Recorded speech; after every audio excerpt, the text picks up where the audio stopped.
además velado y infértil, ¿no? Y fíjense lo que dice después, y acercarme, yo traduje ese adirem como y acercarme, ¿no? Aproximarme, que ese es el sentido del verbo adeo. Una pregunta, ¿estábula puede también estar relacionado con el diminutivo o ¿Cuándo? estábula? Podría ser, por esa terminación podría Claro, ser. claro. Sí, aunque podría ser un formante también de un sustantivo. Ahora, está bueno, yo no quise copiar la traducción de Guía, pero les quiero asegurar que me gusta la traducción de la tíbula. Fíjense, ese sí es más bien un diminutivo, ¿eh? La tíbula sí es un diminutivo. Me encanta la palabra que encontró Guía para eso, porque puso escondrijo. ¿Por qué?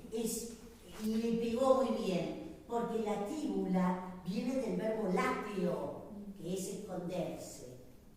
Entonces, había encontrado la palabra escondrijo, está buenísima. Bueno, yo no quise copiar y busqué otra que también me encuentran para la tibulum, que es madriguera, ¿no? Pero quieren tomar escondrijo, pónganlo, porque está directamente relacionada con desde el punto de vista etimológico. Ahora, observen ustedes el trabajo que hace Catulo con las palabras furibunda la tíbula, ¿no? Miren ustedes el juego, esas ues y las dos palabras que terminan exactamente igual, desde el punto de vista vocálico. Ua, ua. Estos son juegos perfectos, ¿no?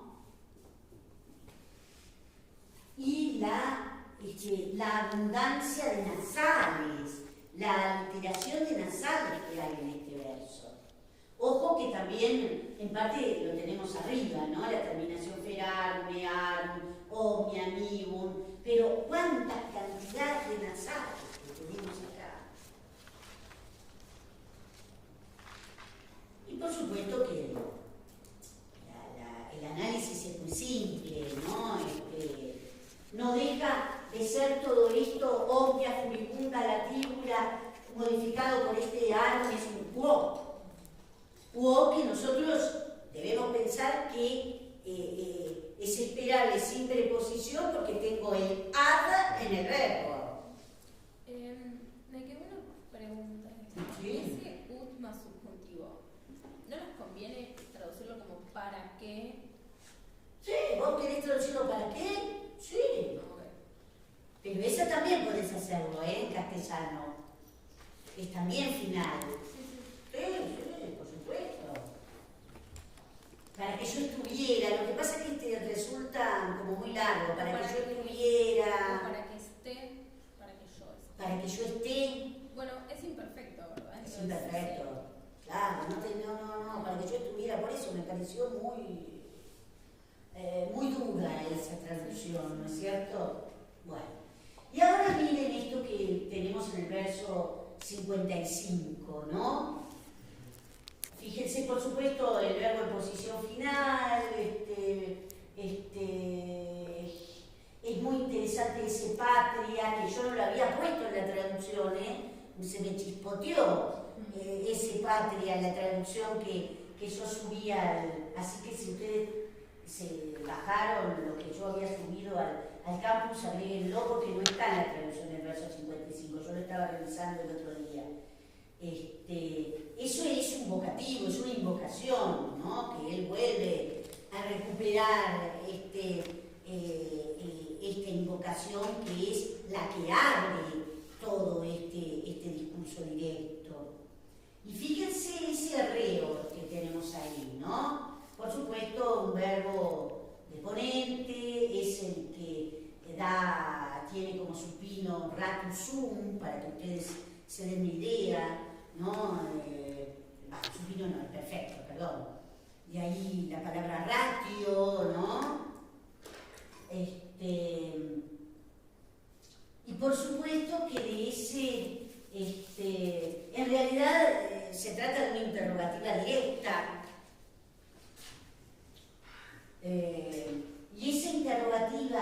directa está encabezada por dos pronombres interrogativos.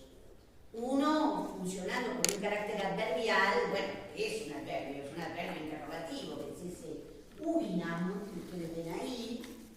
Yo traduje tal cual el valor que del old. Pone así: ¿dónde en el mundo? ¿En qué lugar del mundo? Si ustedes quieren, ¿no? Pero como después tengo quibus loci, dije, no lo puedo. ¿Dónde en el mundo? Así lo traduce directamente en el old, y me parece que este carácter universal, esta suerte de hipérbole que presupone ¿dónde estoy? ¿No? ¿O dónde está mi patria? ¿Qué es eso lo que está preguntándose? ¿Dónde y en qué lugares? ¿O en qué lugar podemos pensar un plural poético, ese quibus locis que tenemos ahí? Por supuesto que ese quibus es un adjetivo interrogativo, ¿sí? Un adjetivo interrogativo. Eso uno tiene que tener mucho cuidado. Por supuesto que el diccionario les marca la diferencia entre lo que es el pronombre interrogativo que va a funcionar como sustantivo frente al que va a funcionar como adjetivo. Nos cuesta tremendamente en español, ¿no? Cuando encontramos una cosa así, ¿qué corno le pongo en qué? ¿Qué es ese qué? ¿Qué lugares? Es un atributo, un determinativo, como quieran, y lo mismo pasa en latín. Entonces, en esta interrogativa directa yo tengo reor, núcleo verbal, un sujeto absolutamente desinencial que es reor, el S or, ahí está. Tenemos dos ubis, que es ese ubinam quibus locis, que por supuesto quieren hacerlo todo junto y marcarlo con dos núcleos o marcar dos ubis que están coordinados disyuntivamente por el auto. Y después, ¿qué pasa con ese verbo reor? Es un verbo transitivo, es un verbo de percepción intelectual. Y en consecuencia, ¿con qué me encuentro? Acá sí, yo tengo que pensar, esto no sirve para nada, chicos.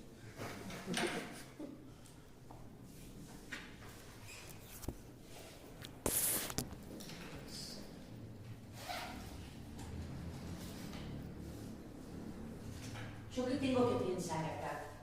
Tengo que reponer un S. Claro. ¿Estamos? ¿Sí?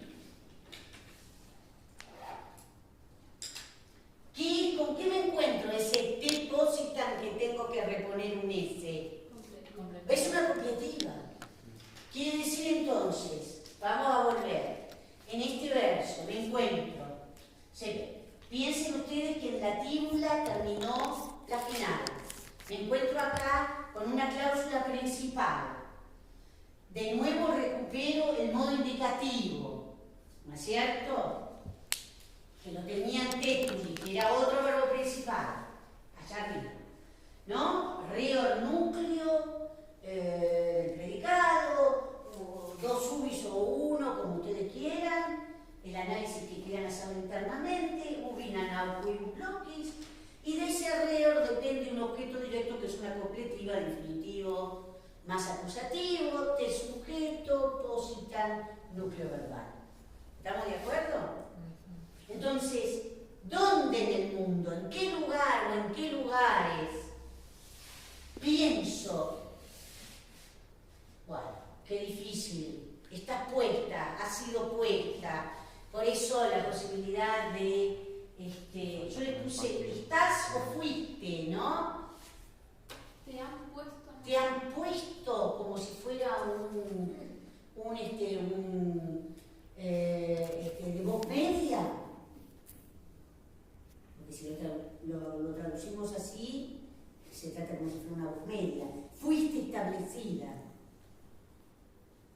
¿Sí? Muy difícil traducirlo esto, por el verbo pono, ¿no? No se olviden que ese positan es el participio perfecto, ¿no? Es esperable en la perifrástica de voz pasiva del verbo pono. Pero que es un día, ni siquiera traduce el fondo, sino que es un lo que estás. Claro, no. Yo pretendo mi esfuerzo para encontrar algo que, claro, eso es lo que te resulta más difícil. ¿Dónde te pusieron?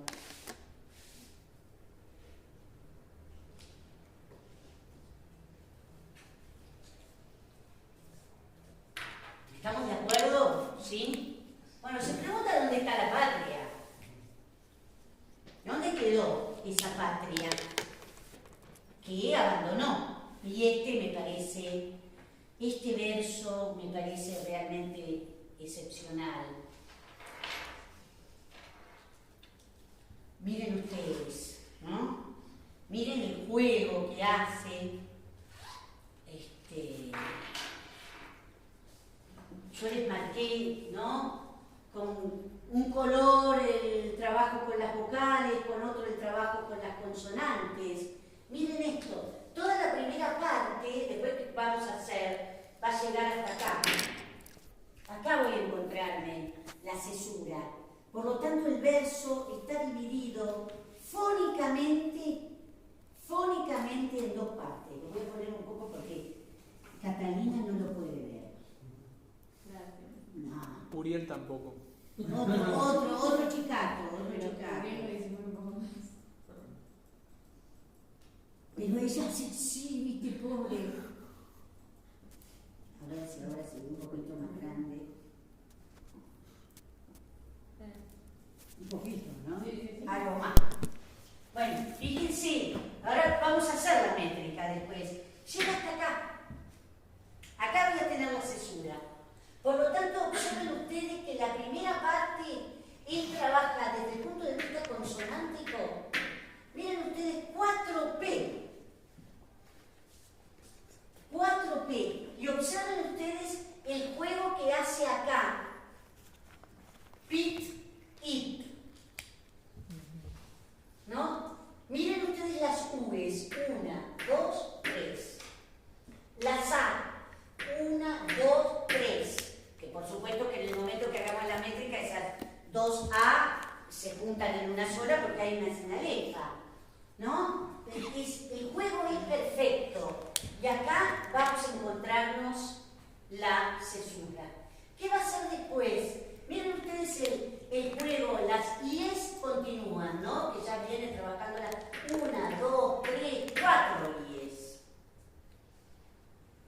Y nos vamos a encontrar con las E con que juega, ¿no? 1, 2, 3, 4. Y sumo esta que está ahí en el medio, 5E. ¿No? Realmente el trabajo es impresionante el juego que hace. ¿Sí? Y entonces, el análisis es muy simple. Él pone el verbo en posición inicial, que es el verbo que significa deseo, ¿no? Desear. ¿Y cuál es el sujeto? Es este el sujeto. Ipsa púpula.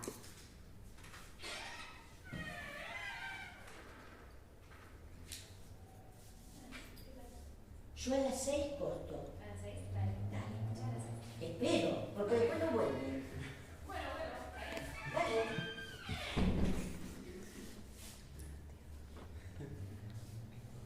Por supuesto que esa es pupila, ¿no? Es una palabra muy, muy linda, como ustedes pueden ver. Y dice mi propia pupila, o que además, bueno, yo le puse esta misma pupila, ¿no? Pensando en ese reflexivo que es ipsa, o mi propia, por ahí, ¿no? Hola, ¿cómo te va? Y por supuesto el verbo cupio, que acá está funcionando como un verbo, también como un verbo modal, ¿no? Que por supuesto si ustedes lo buscan va a estar acompañado de un infinitivo, que es de lídere. Pueden encontrar también la nota que yo les puse, que ese prefijo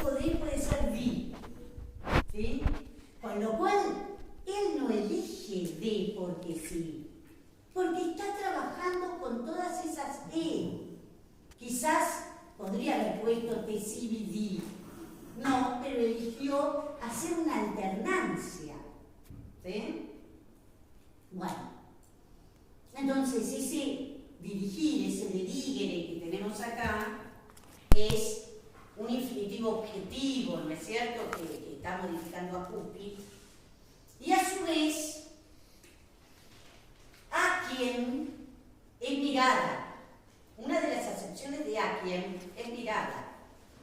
¿Sí? Entonces ese es el objeto directo. El problema que tenemos es qué valor le podés dar a ese Sibi. Yo le di como un carácter casi posesivo o algo así. La verdad que porque es dirigir para sí, pero un latino de ¿Desea para sí? ¿Con Pupi? ¿Desea para sí? Sí, por eso yo lo acompañé con Akien, ¿no? Decía para sí. Pero está dentro del campo del dativo de interés, eso es obvio. Y por supuesto ese arte, ¿no?, que está exactamente en el medio, como ustedes pueden ver, exactamente en el medio, que es ese quo que se refiere a la patria. Se refiere a la patria. Entonces, y juega,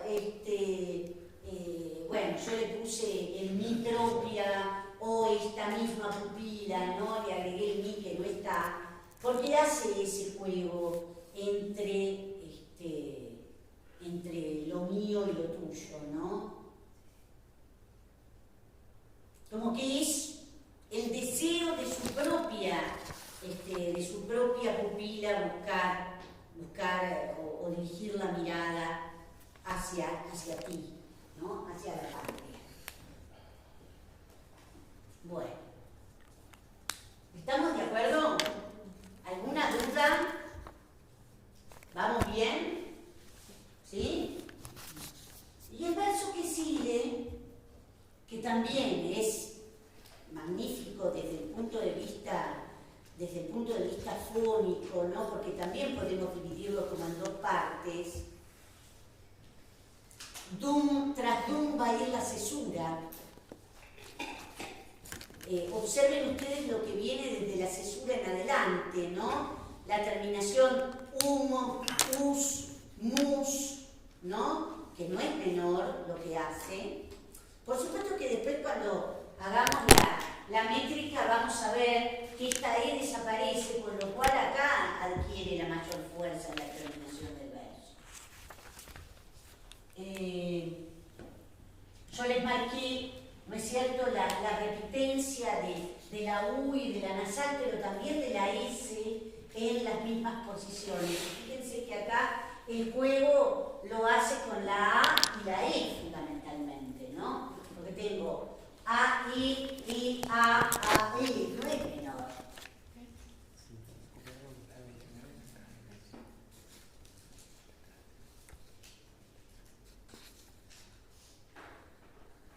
¿Qué tipo de análisis hacemos acá? ¿Qué es lo que ven ustedes ahí? Y después sigue haciendo lo mismo, pero con la E y la U. Bueno, viste, es impactante. Cuando uno empieza a pensar en el trabajo estilístico, ya después uno empieza a jugar con el propio poeta desde esta perspectiva. Sí, tres seguidas. Es realmente increíble lo que él hace, ¿no? Rabier, fera carens dum, breuetem pus animus. Así podríamos decir que puede sonar, ¿no? Bueno, ¿cuál es el sujeto? Bueno, perdón, ¿qué introduce Dum? Vamos a empezar por ahí. Temporal. Una temporada. Recuerden que Dum introduce una temporal que presupone simultaneidad con un verbo modo indicativo. Yo lo tengo acá, podría introducir también con un verbo en modo subjuntivo, pero lo advierte en la traducción, ¿no? ¿Hasta aquí? Bueno. Entonces, dentro de esta proposición temporal, de este circunstancial de tiempo, ¿qué me encuentro? ¿Cuál será el sujeto? Ánimos. Animus, exactamente. un verbo sum, ¿sí? ¿Qué es lo que está concordando con animus? No, porque tempus es neutro. Carens, exactamente. ¿No es cierto? Yo les puse, es el participio presente activo del verbo careo, ¿no es cierto? Un verbo que es esperable, lo hemos mantenido en castellano el mismo régimen. ¿Qué es lo que encuentro ahí? ¿Vieron que yo dije rabié ferá? ¿Por qué? Si lo hago, estoy recitándolo en gariambo. Sí. Si pongo esos ictus, esas vocales son largas y están en qué caso? En lativo. Entonces el verbo cario rige al lativo, lo que vulgarmente uno llama un ablativo de carencia. Claro, con ese verbo cario, ¿no? Bueno, es como el circunstancial de discutir. Pero yo tengo ahí una construcción del participio predicativo, ¿no? Que está modificando a animus. Miren qué interesante la distribución que hace. En primer lugar, el predicativo subjetivo no obligatorio en construcción, luego, en último lugar, el núcleo del sujeto. Y en el medio acumula toda la idea de temporalidad, porque ese breve tempus, ¿qué es? Pues un circunstancial de tiempo, ¿no? Yo se lo puse, ¿no? Un quandium, por breve tiempo, ¿no? Entonces, dice, mientras el ánimo, mi ánimo, está carente de una fiera rabia durante un breve tiempo, o por breve tiempo, claro, ¿no? Está en su momento racional, podríamos decir, ¿no? Bueno, nada, acá tienen algunas notitas, que yo siempre les pongo. Ven esto que les decía, dirigo, dérigo, puede regir dativo, como ese sibi que teníamos ahí, por eso les puse realidad, En este caso yo les puse con matiz posesivo, es una interpretación, pero estamos dentro del campo del ablativo de interés y nada, esto que les acabo de decir, sobre el verbo cario, ¿no? ¿Estamos? Bien. Muy bien. A ver, y acá empieza, yo creo que una de las partes más impresionantes del texto, ¿no? Bueno.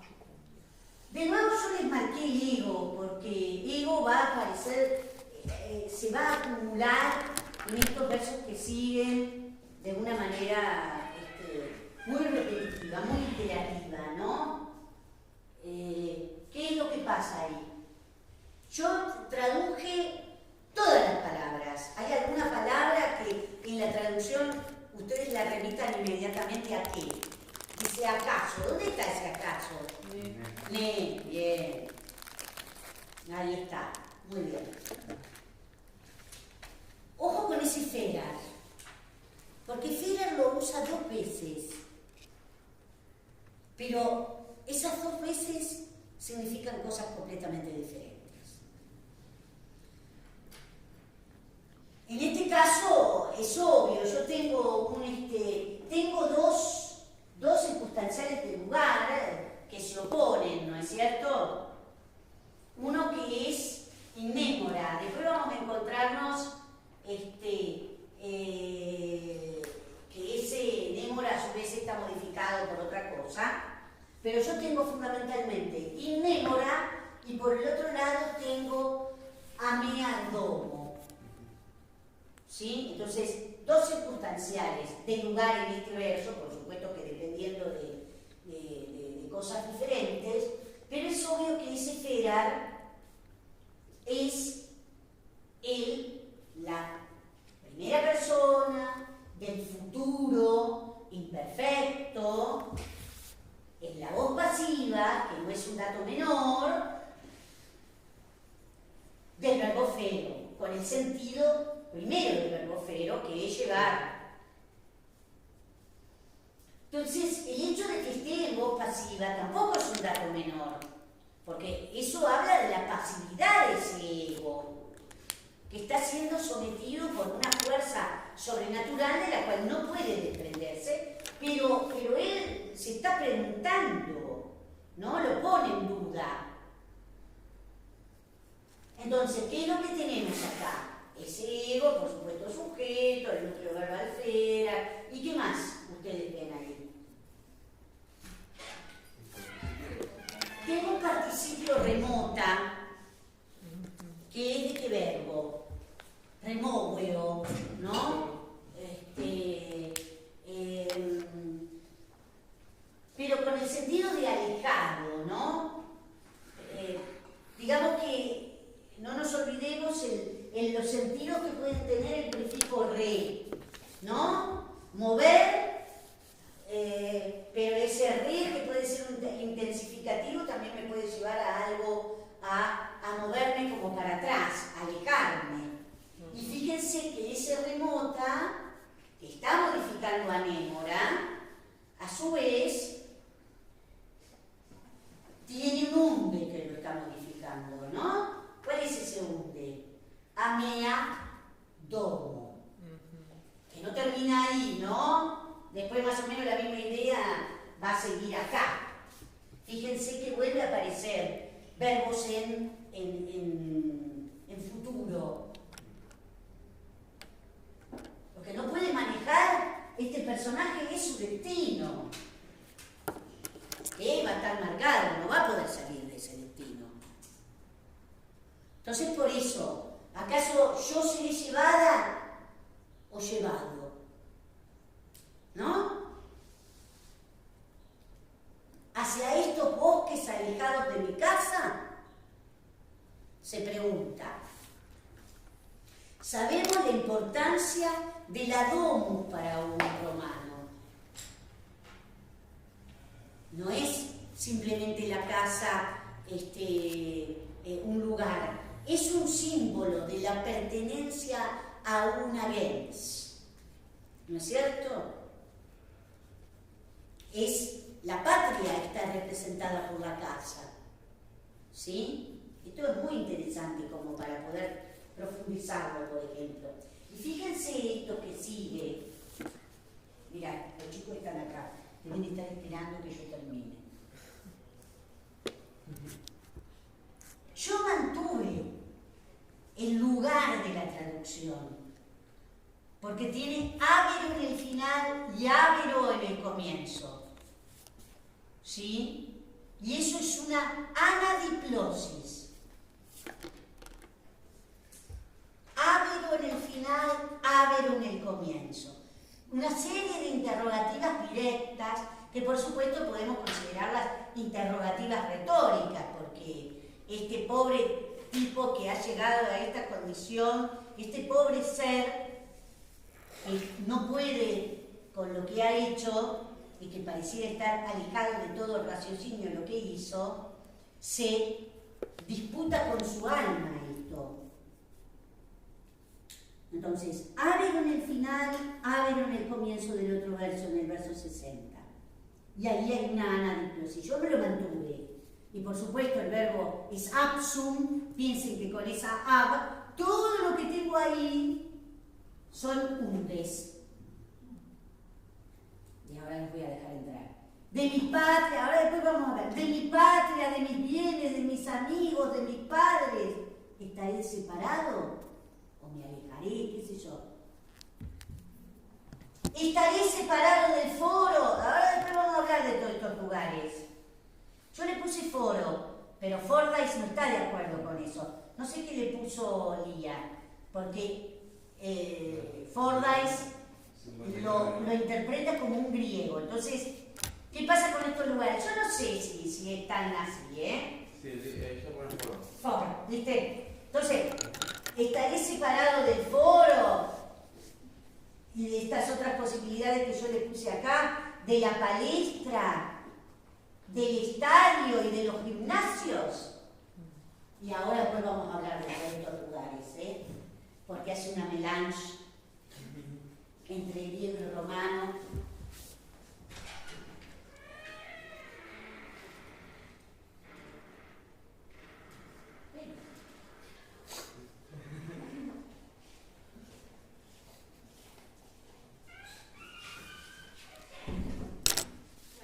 Unos minutos, ¿eh? ¿Está bien? Como me acompaña, yo soy Cami, él es Agus, somos del Ya Basta, a la izquierda del filo. Bueno, como todos saben, el domingo fueron las PASO y hoy nos gustaría poder aportar ciertas ideas para la reflexión acerca de lo que fueron los resultados. La votación, bueno, ha reflejado un escenario muy corrido a la derecha, donde Milei salió en primer lugar, Juntos segundo, dentro de Juntos Bullrich ha ganado la interna, y vemos este escenario con una gran preocupación, porque Milei es un gran peligro, es enemigo de los trabajadores, porque el programa que quiere aplicar es un programa que solamente se puede llevar adelante a partir de una brutal represión a la clase trabajadora, al movimiento de mujeres, a la juventud, y por su parte, bueno, Bullrich no está tan lejana que digamos de esas ideas fascistoides que tiene Milei. Y en ese sentido, vemos entre las causas de esta votación una responsabilidad por parte del actual gobierno.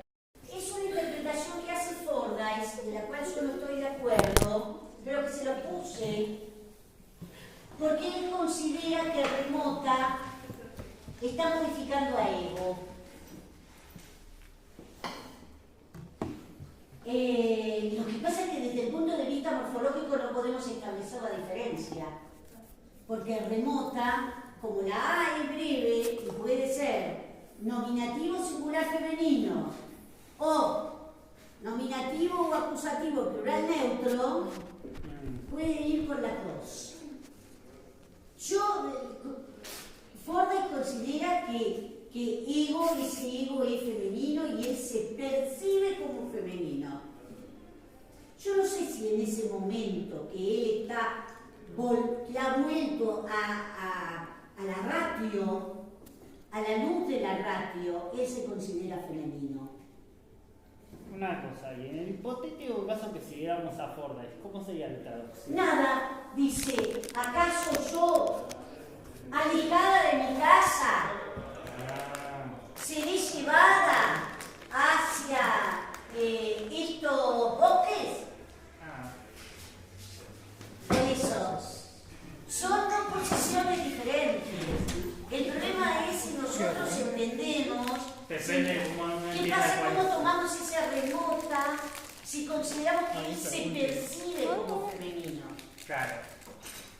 Igualmente después va a haber una cosa que él dice, yo he tenido todas estas formas.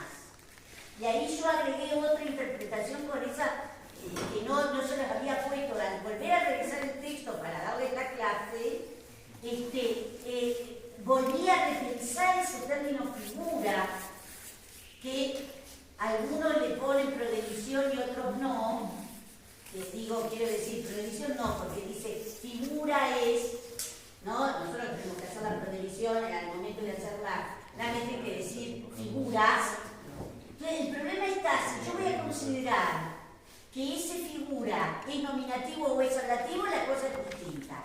Pero más allá de eso, el problema es si ese ego se percibe como femenino o no. Entonces tienen esas dos posibilidades. ¿Estamos de acuerdo? Por supuesto que viene del verbo remove, o eso ya lo sabemos, y yo ya se lo dije.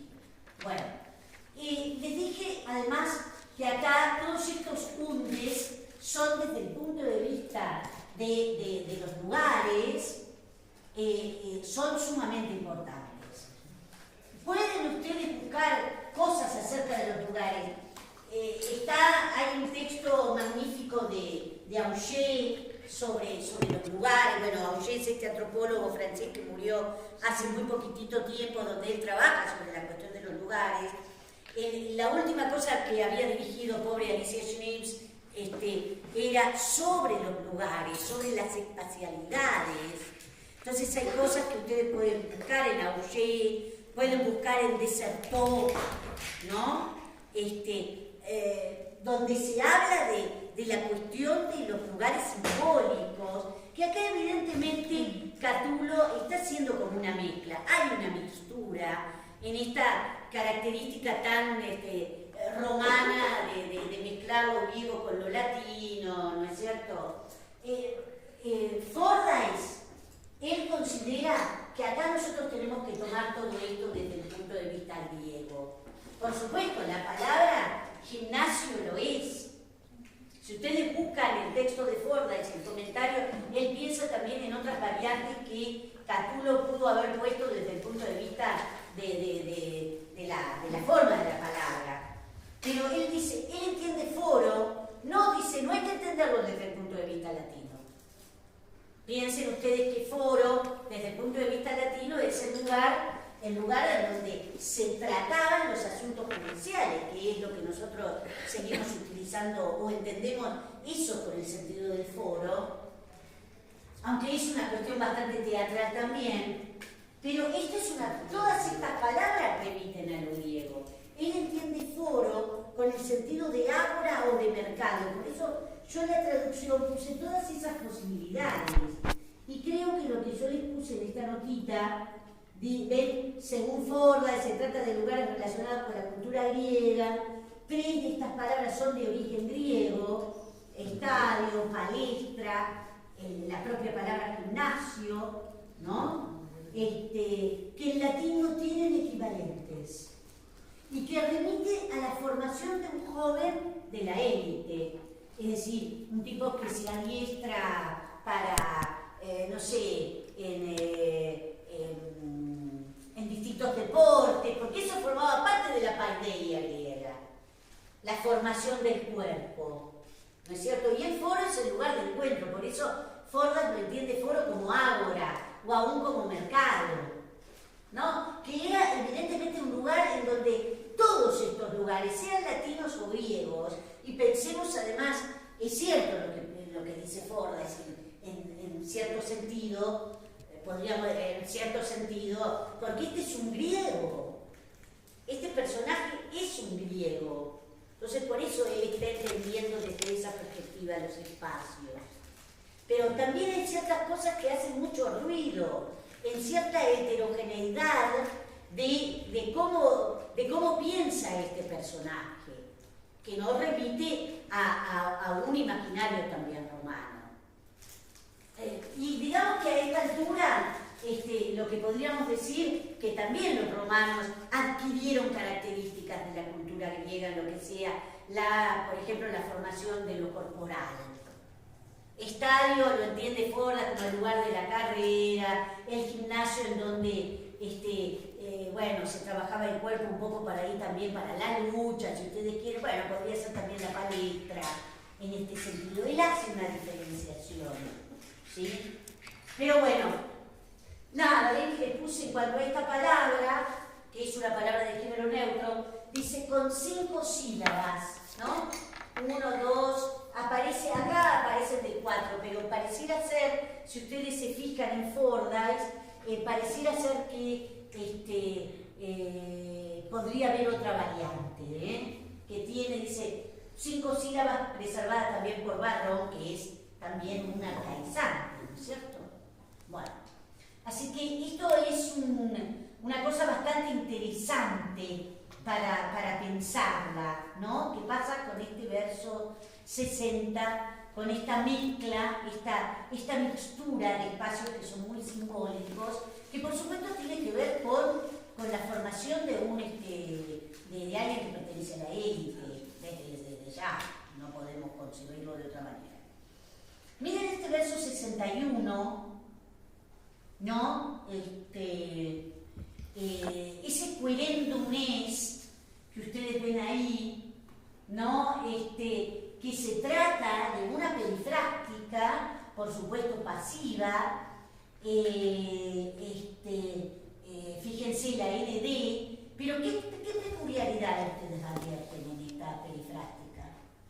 Que no hay un sujeto, ¿no es cierto? Es muy característico, o no tan característico, pero sí, la voz pasiva en latín tiene un carácter de indeterminación, tiene un carácter de impersonalidad, ¿no?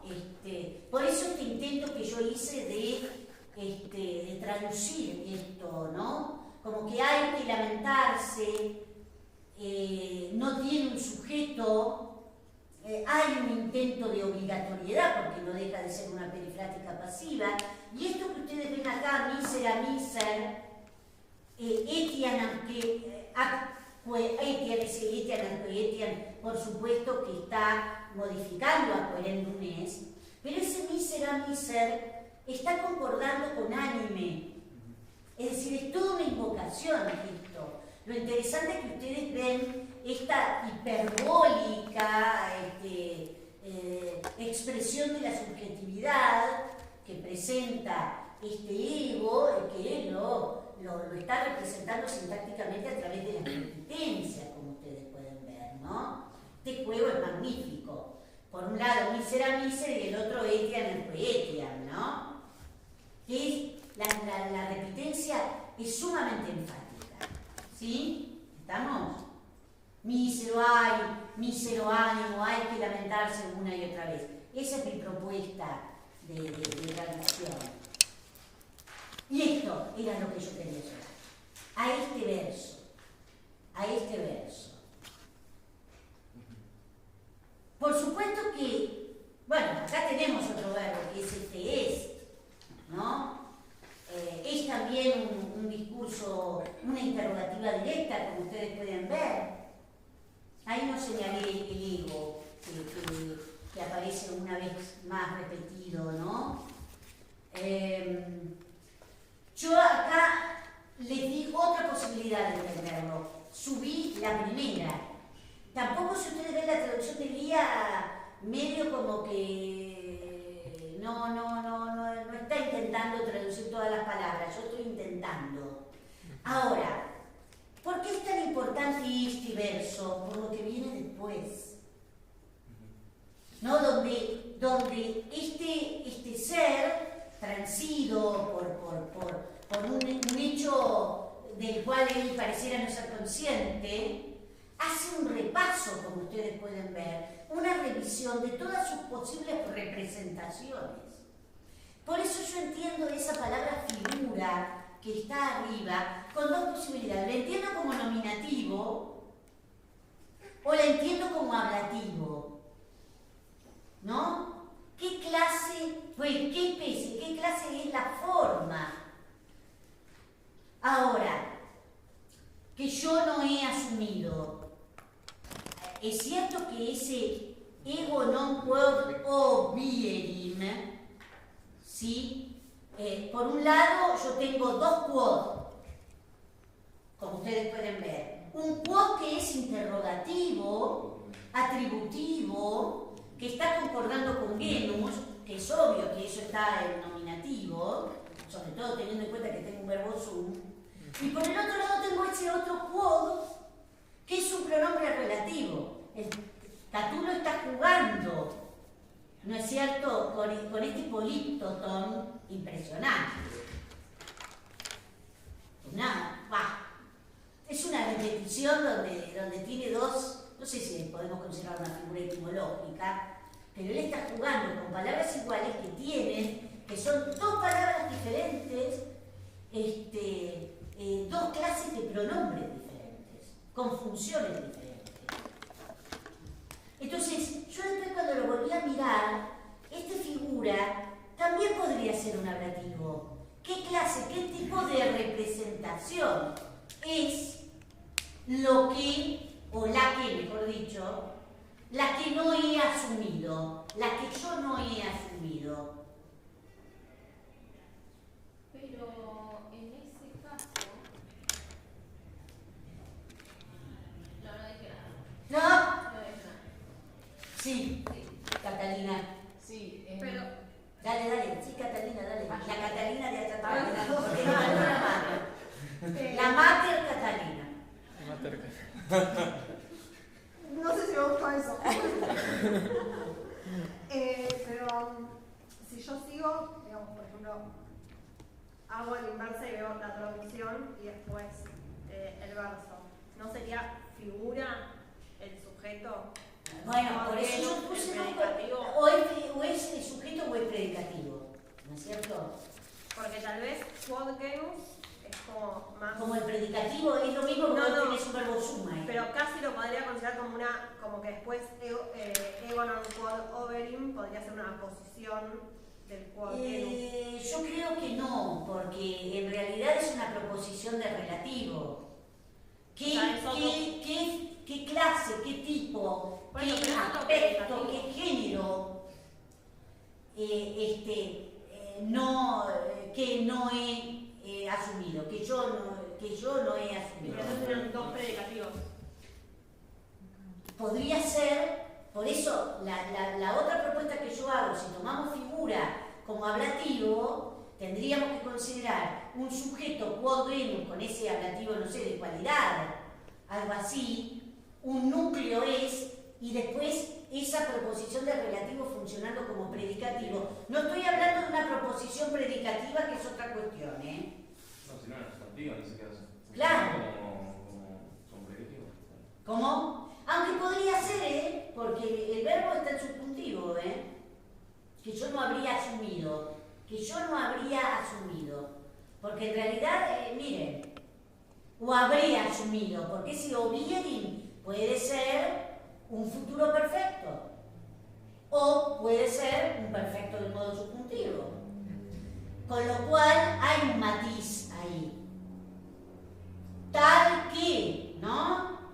Que yo lo hubiera asumido, como si fuera una suerte de consecutiva, si quieren, si lo vamos a tomar como un subjuntivo. Es difícil, si ustedes van a ver, Lía no le, miren, hizo cualquier cosa, ¿eh? El segundo quod, ¿tiene antecedentes? Sí, el quod genus. El quod genus, claro, porque es neutro. Genus generis. Sí, claro. ¿Y cómo traduciría? ¿Qué tenés ahí abierto, Germán? Pero ¿qué aspecto hay que yo no haya asumido? Claro, ahí directamente no usa figura, por ejemplo. ¿Figura? Desaparece. Desaparece.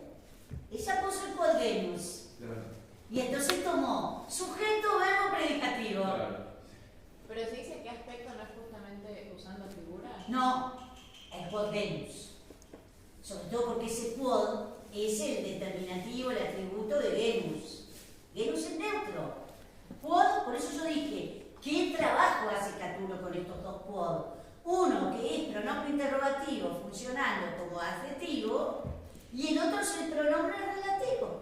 Claro. Y es así. Ella se embulle figura, porque no sabes qué mongo hacer con figura. ¿Qué clase de representación es tal que yo no he asumido? Si quieren ver como una relativa con matiz consecutivo. Esa es otra posibilidad. Por eso les puse acá esto. Y esto acá, gente, acá está la respuesta ante la pregunta. Esto que nosotros vemos acá es la respuesta a esa pregunta. Porque todos esos egos que tenemos ahí son los sujetos y cada una de sus representaciones, cada una de esas figuras, son los predicados no verbales nominales que tenemos ahí. Porque el lo tenemos arriba y lo podemos reponer. ¿Cuáles son esas figuras? Mujer, joven, yo le puse adolescente, efebo. Hay una diferencia que mete Fordyce, puer. Piensen ustedes que un adolescens romano, por eso también, el tipo mezcla una palabra estrictamente latina con una palabra de origen griego como es efebo. Claro. Y Fordyce hace una diferencia.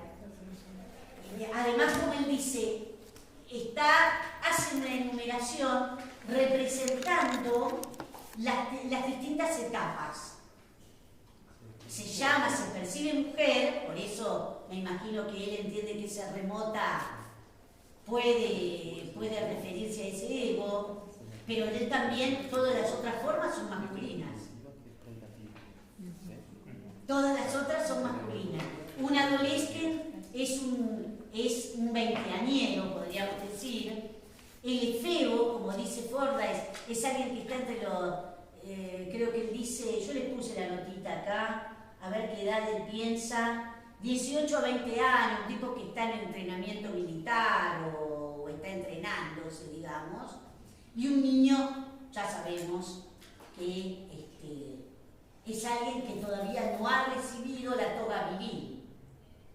Pero lo interesante de esto es que él está mezclando etapas muy propias de la formación de un varón romano frente a este helenismo que pone acá con el efebo, ¿no?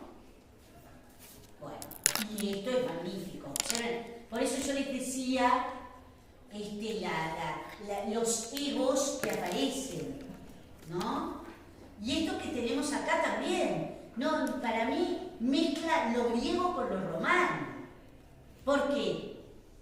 Porque en la primera parte, magnífico también este verso, porque tras flos va la cesura,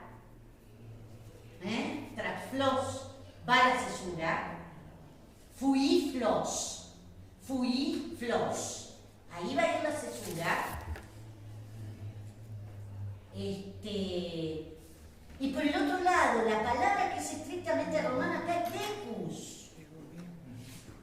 Decus, que es otro problemón para traducirlo, porque poner decoro,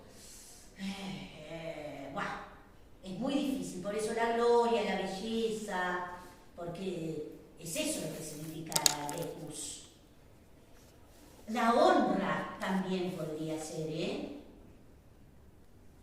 Y acá aparece, por un lado, yo fui la flor en el sentido del destacado del gimnasio, y yo era la gloria, la belleza, la honra del aceite. ¿Qué quiere decir con eso? Eso es una metonimia. ¿Por qué? Porque se aceitaban. Se aceitaban para pelear. También no puede tener un poco también el significado contrario. Digo, estás jugando con esto y el aceite era el ungüento que le daba aroma al cuerpo femenino. No va por allá. No, y acá está jugando fiero con la representación de la masculinidad. Sí. Por eso este es un poema que uno le puede sacar un jugo, pero importantísimo para trabajarlo desde una perspectiva de género.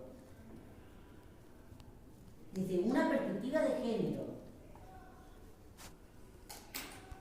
¿Cómo se percibe?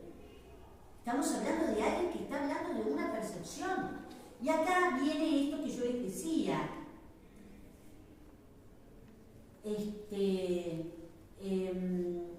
Que hace referencia a la vida social, muy típicamente romana. Esto de mis puertas eran frecuentadas, no que eran numerosas. Frecuentadas por el sentido que siempre había mucha gente. El tipo era una persona muy popular, ¿no? Y puse ese mi, que evidentemente es un dativo posesivo. Acá sí no hay duda.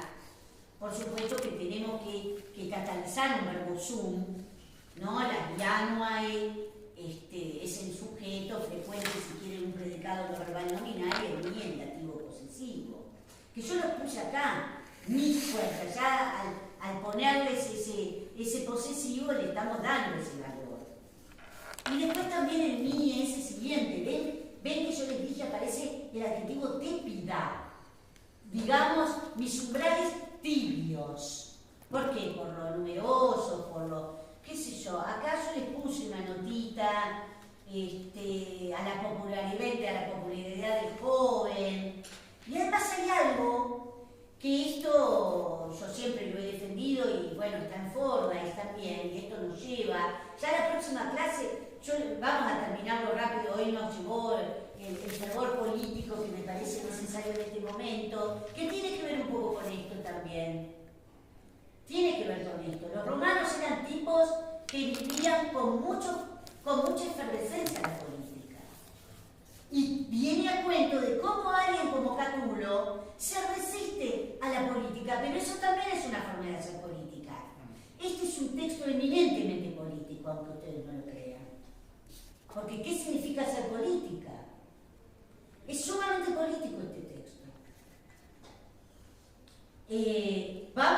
terminarlo, la tarea que ustedes tienen, anímense a hacer la métrica. Y entonces, cuando nos encontremos el miércoles virtualmente, vamos a terminar este texto y ya vamos a lanzar con la herejía. Pero no quiero terminar de hacer esta referencia, esta nota, que es la nota 21, que alude a la popularidad del joven, que ya lo dijimos, pero que hay alguna alusión a los tópicos de la poesía elegíaca.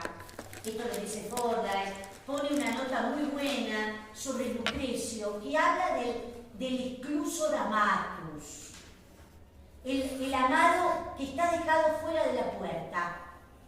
Y el tópico de la puerta cerrada, que es lo que yo les pongo acá, el paraclausituron, ¿no? Al amado que la amada le cierra la puerta y lo deja fuera.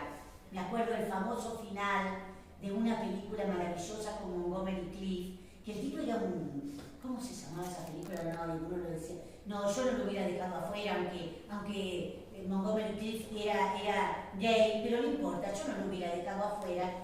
Y la heredera se llamaba, ahí está. Y el tipo la engañó, la utilizó, le quiso sacar toda la guita, qué sé yo, y ella era bastante feucha y el tipo era un bombonazo. Y el tipo se que está lloviendo, que así, la película termina lloviendo como ayer, y el tipo se queda golpeando la puerta y ella adentro morfándose el alma, ¿no? Paraclausituron. Y acá hay una idea de paraclausituron, ¿no? Los umbrales que quedan tibios porque hay alguien que le está golpeando la puerta o él está golpeando otras puertas y lo dejan medio. Pero dice mis umbrales, ¿no? Son de él. Así que esto no lo digo solamente yo, estos versos de Lucrecio hablan del amado que queda excluido, del exclusor amatus. ¿Sí? Así que bueno, nos falta muy poquito, no quería dejar de terminarla, así que rápidamente la próxima vamos a terminar. Pero ¿quién quería decir algo? ¿Nadie? ¿Le pareció que alguna duda de todo lo que vimos? Por ahí yo les pongo que hay distintas variantes. Consulten otras ediciones. Yo tomé Fordyce, pero se pueden bajar minors. Nos encontramos, ¿viste que encontramos? Dice Omnia. Sí, sí. ¿No? De ese verso. ¿Cuál era el verso? El 60. Ahora ya lo sé medio como que me fui. Se van a encontrar. Acá estaba, ¿no? 54. 54. Sí, sí. 54. El Omnia ese. Sí, sí. ¿No? Ahí se van a. El guía pone otra variante. Más facilonga. Sí, sí, sí. Más facilonga. Acá está. Este lo vamos a hacer, este verso, la próxima. Para que ustedes tengan. Porque si ustedes miran, es otra edición. Otra variante. Una cosita que estábamos. Sí, creo que dibujes, 160. La conjetura de Gaspar que aparece en la nota 19. La vueltita. Hay varias figuras de Lachmann. Lo tenés. 62, que dice figura es. Sí, ese sería la conjetura que está en el ditongo. A ver. Sí, no se para, ¿no? Que no tiene que hacer por división igual. Claro. Y el último práctico Martín Es por división igual. Yo lo que nunca les mostré, porque hay otro problema, casi al comienzo del